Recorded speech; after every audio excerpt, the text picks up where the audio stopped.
Bismillah, Assalamualaikum warahmatullahi wabarakatuh.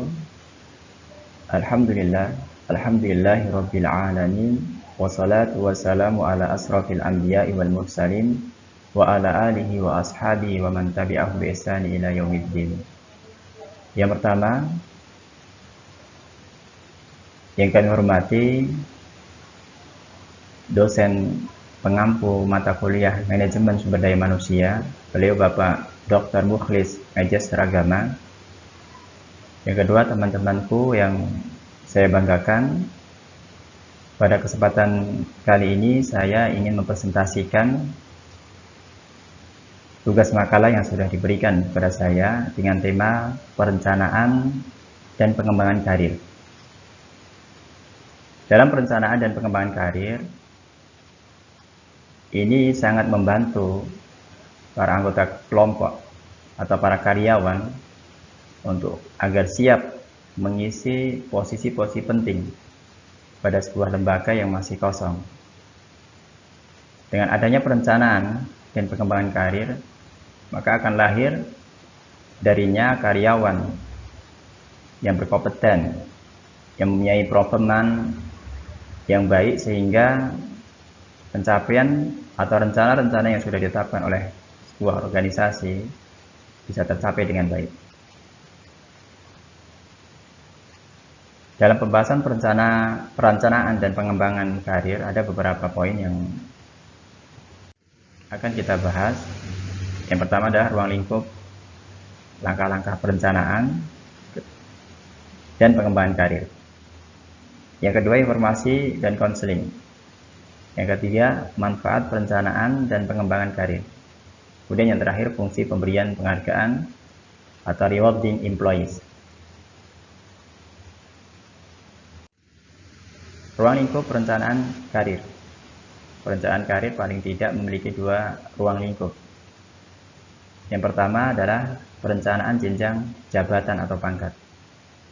Dalam perencanaan jenjang jabatan atau pangkat, faktor-faktor yang perlu diperhatikan ada sebagai berikut. Yang pertama, besar kecilnya misi organisasi. Dan yang kedua, berat ringannya tugas. Kemudian yang ketiga, spesifikasi pekerjaan yang perlu dirumuskan. Yang keempat, jenis kelompok pekerjaan yang perlu disusun. Kemudian yang terakhir, kuantitas dan kualitas personel yang diperlukan. Ruang lingkup yang kedua yaitu perencanaan tujuan organisasi. Semakin tinggi jabatan atau kedudukan seorang dalam sebuah organisasi atau lembaga, maka semakin kompleks sifat tugas dan juga berat tanggung jawab yang ia pikul. Maka perlu diperhatikan dalam perencanaan tujuan organisasi faktor-faktor sebagai berikut. Yang pertama, sifat tugas. Yang kedua, tanggung jawab. Kemudian yang terakhir, beban tugas. Sehingga apabila tiga faktor ini diperhatikan dalam perencanaan tujuan akan terlaksana dengan baik, karena tugas atau posisi diemban oleh orang yang memang berkompeten di dalamnya. Kemudian langkah-langkah perencanaan karir. Dalam melaksanakan perencanaan karir, seorang yang pertama kali adalah dengan menilai diri sendiri, dengan melihat bakat, minat, dan kemampuan. Bagaimana kita bisa menilai diri sendiri dengan melihat bakat, minat, dan kemampuan? Yaitu dengan melihat kinerja atau hasil kerja yang sudah kita lakukan. Maka dengan pengalaman dari hasil kerja yang sudah kita lakukan, maka akan dapat kita ketahui bakat, minat, dan kemampuan yang kita miliki. Maka selanjutnya langkah kedua yaitu menetapkan tujuan karir. Setelah kita mengetahui bakat, minat, dan kemampuan, maka kita menetapkan tujuan karir, yaitu dengan pengetahuan mengenai arah dari kesempatan kerja.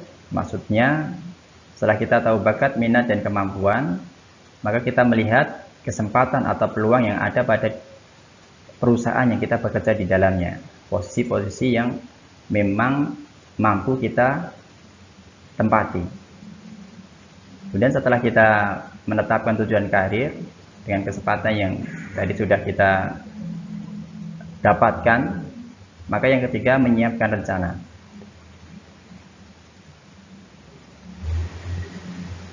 Dalam penyiapan rencana agar bisa berjalan dengan baik, maka perlu desain kegiatan untuk mencapai tujuan karir, sehingga apa yang sudah kita tetapkan bisa berjalan dengan baik. Kemudian terakhir adalah melaksanakan rencana tersebut. Dalam pelaksanaan rencana di sini dibutuhkan iklim organisasi atau perusahaan yang mendukung agar langkah-langkah yang sudah ditetapkan atau langkah-langkah yang sudah dilalui tadi dapat terlaksana dengan optimal. Pengembangan karir. Dalam pengembangan karir, sebuah organisasi bisa melakukan dua cara. Yang pertama diklat, kemudian yang kedua adalah non-diklat. Adapun yang bisa dilakukan di langkah pertama diklat, yaitu dengan mengadakan pelatihan-pelatihan di tempat kerja. Kemudian yang kedua, memberikan kesempatan kepada karyawan untuk bisa melanjutkan belajar atau melanjutkan studi. Kemudian yang kedua adalah non-diklat. Adapun yang dapat dilakukan dalam pengembangan karir di nomor 2 non-diklat, ini bisa dengan mempromosikan pegawai ke jabatan yang lebih tinggi. Kemudian yang kedua, memberikan penghargaan. Kemudian yang terakhir, bisa memberikan sanksi kepada pegawai agar bisa memberikan kontribusi pada organisasi atau lembaga dengan maksimal atau optimal. Kemudian informasi dan konseling. Di antara hal yang perlu dilakukan oleh perusahaan dalam membantu perencanaan dan pengembangan karir, yaitu yang pertama, memberikan informasi. Berbagai informasi yang diberikan diharapkan para anggota organisasi secara individual dapat meniti sendiri jabatan-jabatan yang cocok untuk memantapkan sebagai pengembang karir yang sudah ia tetapkan di masa depan. Kemudian yang kedua, memberikan konseling. Setelah konselor memberikan informasi beberapa hal yang dibutuhkan oleh karyawan, maka langkah yang kedua adalah memberikan konseling. Dengan apa? Dengan memberikan bantuan bimbingan atau konseling kepada para anggota agar tepat dalam menetapkan sasaran-sasaran karirnya sesuai minat, bakat, dan kemampuannya. Kemudian, manfaat perencanaan dan pengembangan karir. Di antara manfaat yang dapat diperoleh melalui perencanaan karir organisasi, yang pertama, seorang karyawan akan puas terhadap organisasi dan yakin dapat berkembang. Yang kedua, membantu pengembangan SDM dalam organisasi. Yang ketiga, mendorong loyalitas dan komitmen. Yang keempat, karyawan akan termotivasi dalam bekerja. Dan yang terakhir, karyawan akan mengoptimalisasikan kemampuannya karena yakin dalam organisasi itu ia akan bisa berkembang. Kemudian fungsi pemberian penghargaan. Yang pertama, dari jenis penghargaan motivasi itu sendiri ada dua.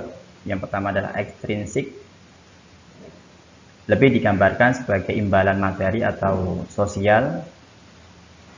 Kemudian yang kedua, intrinsik, adalah kesenangan jiwa yang diperoleh dari diri sendiri ketika bisa melakukan sesuatu dengan baik. Adapun fungsi dari penghargaan tersebut, yang pertama adalah memperkuat motivasi untuk memacu diri agar mencapai prestasi. Kemudian yang kedua, menarik orang yang memiliki kualifikasi untuk bergabung di dalam organisasi tersebut. Yang ketiga, mempertahankan karyawan agar terus datang untuk bekerja. Dan yang terakhir, mendorong karyawan untuk mencapai tingkat kinerja yang lebih baik atau kinerja yang tinggi. Demikian